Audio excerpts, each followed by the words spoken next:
സംസ്ഥാനം രൂപവൽക്കരിച്ച നവംബർ 1 കേരളപ്പിറവി എന്ന് അറിയപ്പെടുന്നത്.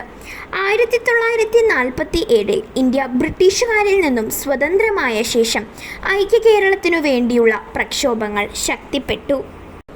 1956 സംസ്ഥാന പുനഃസംഘടനാ നിയമമാണ് ഈ പുനഃസംഘടനയ്ക്കും പല സംസ്ഥാന രൂപീകരണങ്ങൾക്കും വിഭജനത്തിനു ആധാരം. ഭാഷാടിസ്ഥാനത്തിൽ സംസ്ഥാനങ്ങളെ പുനഃസംഘടിപ്പിക്കാനുള്ള ഇന്ത്യ ഗവൺമെൻറ്റിൻ്റെ തീരുമാനപ്രകാരം തിരുവിതാംകൂർ, കൊച്ചി രാജ്യങ്ങൾ, മദ്രാസ് പ്രസിഡൻസിയുടെ മലബാർ പ്രദേശങ്ങൾ എന്നിങ്ങനെ മലയാളം പ്രധാന ഭാഷയായ പ്രദേശങ്ങളെല്ലാം കൂട്ടിച്ചേർത്തുകൊണ്ട് 1956 നവംബർ 1 കേരളം എന്ന സംസ്ഥാനം രൂപവൽക്കരിച്ചു. ഇതിൻ്റെ അടിസ്ഥാനത്തിൽ നവംബർ 1 കേരളപ്പിറവി ദിനമായി ആഘോഷിക്കപ്പെടുന്നു.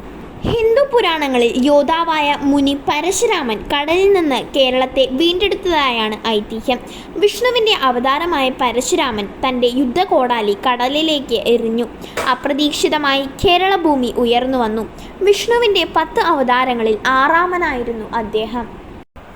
അപ്പോൾ ഫ്രണ്ട്സ്, എല്ലാവർക്കും ഇന്നത്തെ വീഡിയോ ഇഷ്ടപ്പെട്ടെന്ന് വിചാരിക്കുന്നു. തീർച്ചയായും ഇഷ്ടപ്പെട്ടാൽ ലൈക്ക് ചെയ്യുക, ഷെയർ ചെയ്യുക, നമ്മുടെ ചാനൽ സബ്സ്ക്രൈബും ചെയ്യണം. പിന്നെ നമ്മുടെ ചാനലിനെ കുറിച്ച് എന്തെങ്കിലും അഭിപ്രായങ്ങളുണ്ടെങ്കിൽ അത് കമൻറ്റായി രേഖപ്പെടുത്താനും മറക്കരുത്. അടുത്ത വീഡിയോയിൽ കാണാം. ബൈ.